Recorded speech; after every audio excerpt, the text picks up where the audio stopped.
우리는 살면서 크고 작은 화를 경험하고 어떤 순간에는 걷잡을 수 없는 분노에 휩싸이기도 합니다. 왜 나는 이렇게 화가 많을까? 화만 나면 이성을 잃고 후회할 짓을 해요. 분노가 내 건강을 해치는 것 같아요. 이런 고민들은 분노의 굴레에 갇힌 우리 모두의 공통된 고민일 것입니다.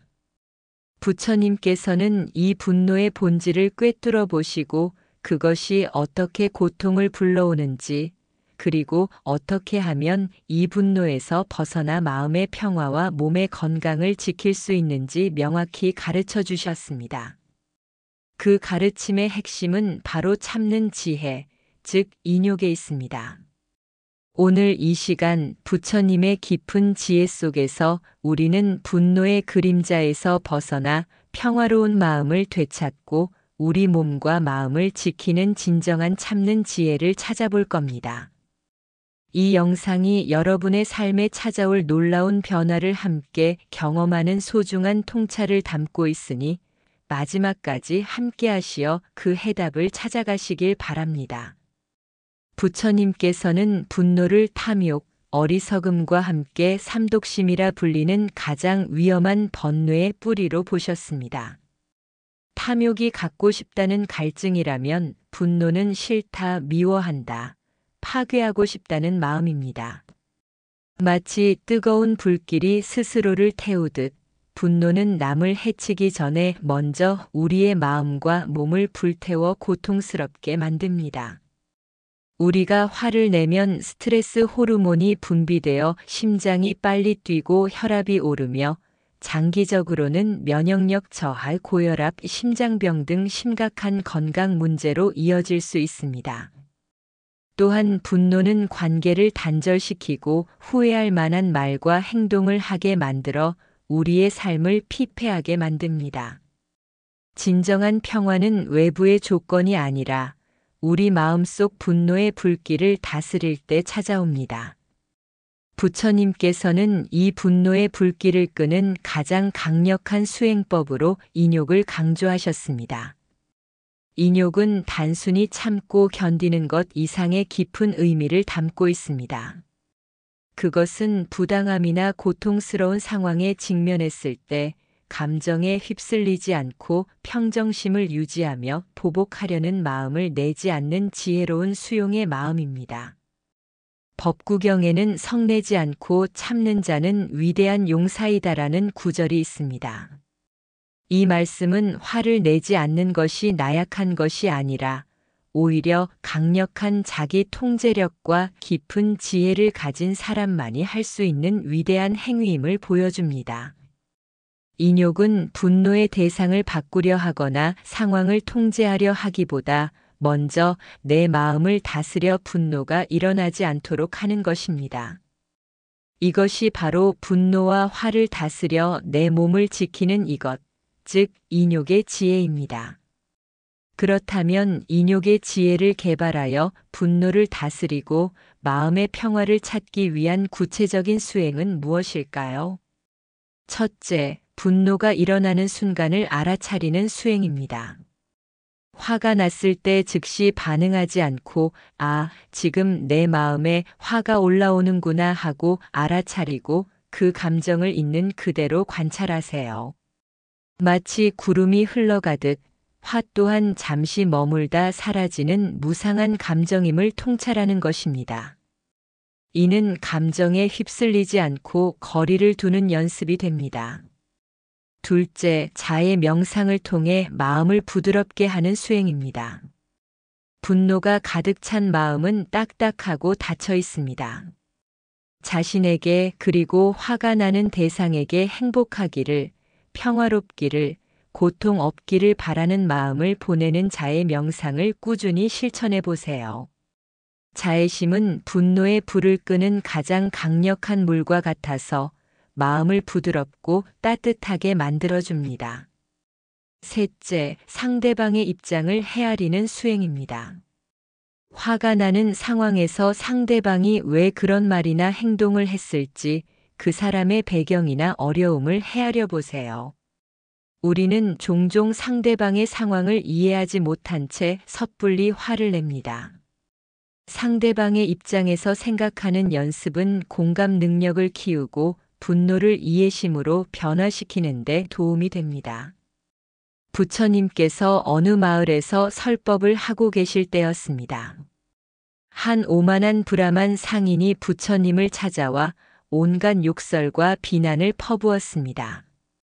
그는 부처님의 인격을 모독하고 가르침을 비웃었습니다. 하지만 부처님께서는 그 모든 모욕적인 말에도 불구하고 조금도 흔들림 없이 평온한 미소를 지으셨습니다. 부처님의 얼굴에는 일말의 분노나 불쾌한 기색도 없었습니다. 불암한 상인은 아무리 욕을 해도 부처님이 반응하지 않자 더욱 화가 나서 소리쳤습니다. 왜 아무 말도 하지 않는 것이오? 내 말이 들리지 않는 것이오? 부처님께서 자비로운 목소리로 말씀하셨습니다. 바라문이여, 그대는 손님을 대접할 때 손님이 음식을 받지 않으면 그 음식은 누구의 것이 되는가? 상인이 답했습니다. 그것은 저의 것이 될 것입니다. 세존이시여. 부처님께서 다시 말씀하셨습니다. 그와 같다. 그대가 나에게 퍼붓는 비난과 모욕을 내가 받지 않으니 그 모든 것은 다시 그대에게 돌아갈 것이다. 나는 그 어떤 비난도 받지 않는다. 불암한 상인은 부처님의 지혜롭고 평온한 말씀에 큰 충격을 받았습니다. 자신의 분노와 욕설이 부처님께 아무런 영향도 미치지 못하고 오히려 자신에게 고통으로 되돌아왔음을 깨달은 것입니다. 그는 자신의 어리석음을 뉘우치고 부처님께 깊이 참회하며 귀의했습니다. 이 일화는 우리가 타인의 분노나 모욕에 어떻게 대응해야 하는지, 그리고 인욕의 지혜가 얼마나 강력한 방패가 되는지 명확히 보여줍니다.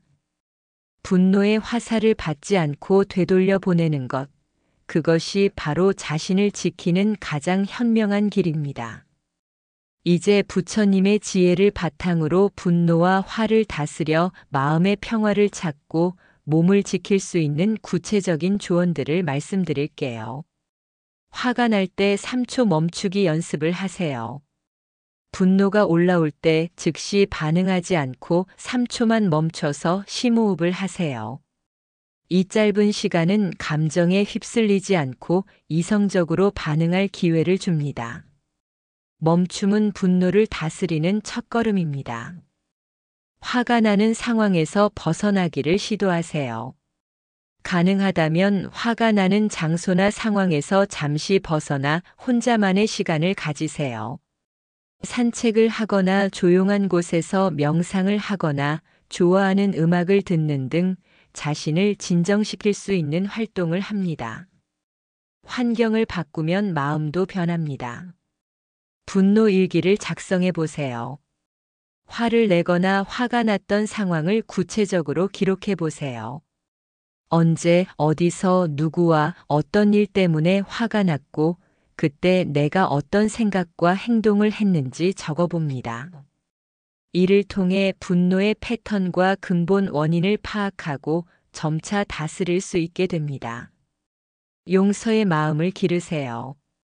누군가에게 화가 지속적으로 난다면 그 사람을 용서하려는 노력을 해보세요.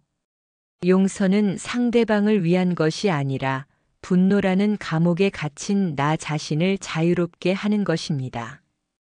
그 사람도 힘들었겠지 하고 이해하려는 마음을 낼 때 분노가 사라집니다. 규칙적인 명상이나 호흡법을 실천하세요. 매일 꾸준히 명상이나 깊은 호흡을 연습하면 마음이 고요해지고 평온해집니다.